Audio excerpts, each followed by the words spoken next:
Hello, everyone, and welcome to today's deep dive. If you read the financial news, you've probably heard the word derivative thrown around. Sometimes it's used to describe sophisticated tools that help global economies function. Other times, it's whispered with fear, blamed for market crashes and economic volatility.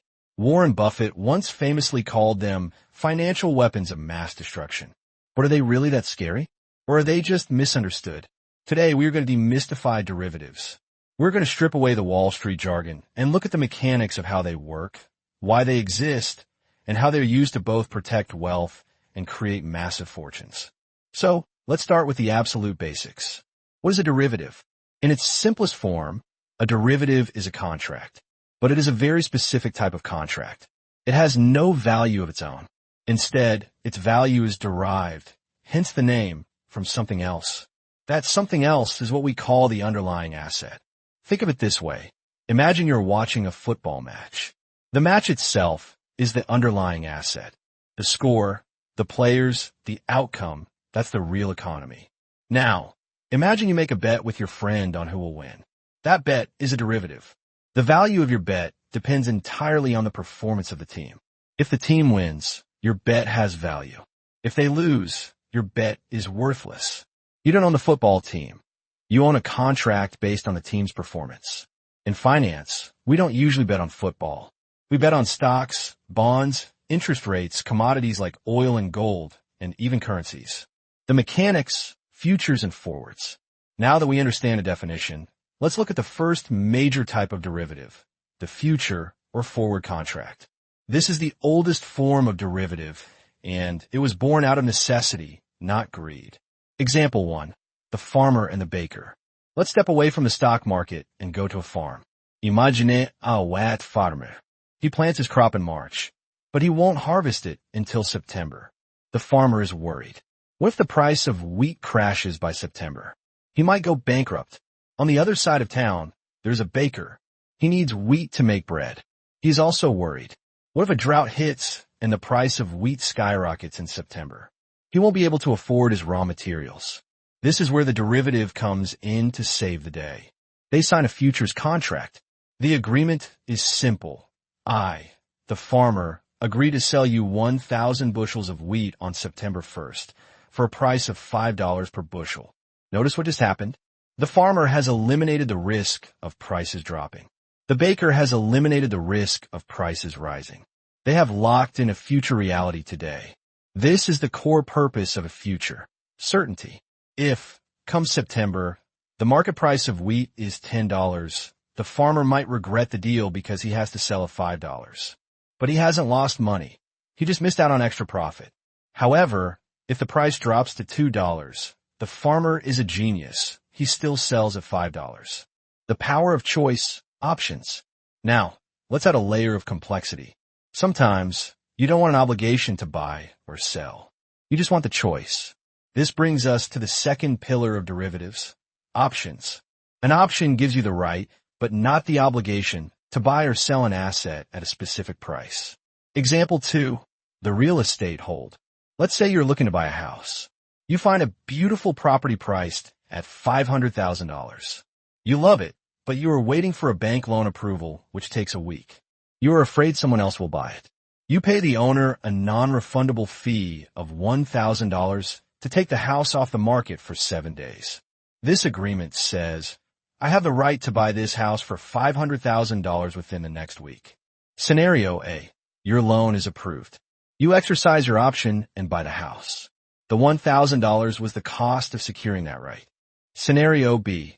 You find out the house has termites. Do you have to buy the house? No. It's an option, not an obligation. You walk away. You lose your $1,000 fee, but you save yourself $500,000 on a bad house. In the stock market, we call this a call option, betting the price goes up, or a put option, betting the price goes down. The beauty of options is asymmetric risk. If you buy a stock for $100, the price could drop to zero, and you lose $100.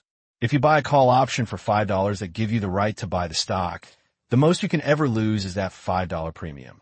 But if the stock skyrockets to $200, you capture almost all of that upside. The corporate tool, swaps. The third major type is the swap. These are rarely used by individual investors, but are the lifeblood of global corporations.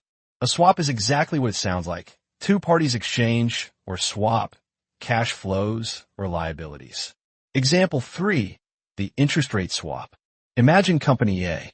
They're a stable, old company. They have a loan with a variable interest rate. This makes them nervous because if rates rise, their payments go up. They want stability, fixed rate. Now imagine Company B. They are a risky startup. They have a fixed rate loan, but it's at a very high percentage because the bank doesn't trust them yet. They believe the economy is improving and rates will fall, so they actually want a variable rate. An investment bank steps in and introduces them. They agree to swap their interest payments. Company A pays Company B a fixed amount. Company B pays Company A the variable amount. Suddenly, both companies have the type of debt profile they prefer without having to refinance their loans with the bank. They use the derivative to customize their debt. Uses and benefits. Hedging versus speculation. So why do we use these tools? It comes down to two opposing forces, hedging and speculation. 1. Hedging the shield. We already saw this with the farmer. Hedging is about risk reduction. Think of an airline like Qantas or Delta. Their biggest cost is jet fuel. If the price of oil doubles tomorrow, they go bankrupt. To prevent this, they buy oil futures. They lock in the price of fuel for next year. If oil prices skyrocket, the airline makes a profit on their futures contract, which offsets the extra money they have to pay for real fuel. They aren't trying to get rich on oil. They're trying to stabilize their business. 2. Speculation, the sword. This is where the danger comes in. Speculators don't own the underlying asset. They're just betting on price movements. Why use derivatives for this? The answer is leverage. The leverage effect. Let's say you have $10,000 to invest. Method A, on stocks, you buy $10,000 worth of Apple stock. If the stock goes up 10%, you make $1,000. Method B, on options, you use that $10,000 to buy call options. Because options are cheaper than shares, you might control $100,000 worth of stock with your $10,000. If the stock goes up 10%, your options might go up 100%. You can make $10,000 profit. You have magnified your returns. However, leverage cuts both ways. If the stock drops just a small amount, your options could expire worthless, and you lose your entire $10,000 instantly. In the stock market, a 10% drop means you still have $9,000.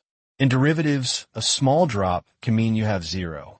Conclusion, a tool, not a toy. To wrap up, let's revisit the idea of the weapon of mass destruction. Derivatives caused the 2008 financial crisis, not because they are inherently evil, but because they were misused.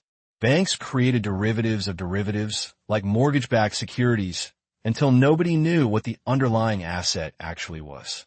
When the housing market collapsed, the trillions of dollars in bets sitting on top of it collapsed too. But when used correctly, derivatives are essential. They allow farmers to plant crops with confidence. They allow exporters to sell goods without fearing currency fluctuations. They provide liquidity and price discovery to the global markets. The key takeaway, a derivative is a tool. Like a chainsaw, it is incredibly efficient at doing work, managing risk, if you know how to handle it. But if you treat it like a toy and swing it around carelessly, you will eventually get hurt. Understanding this distinction is what separates the gambler from the professional investor. Thank you for listening. I'll see you in the next video.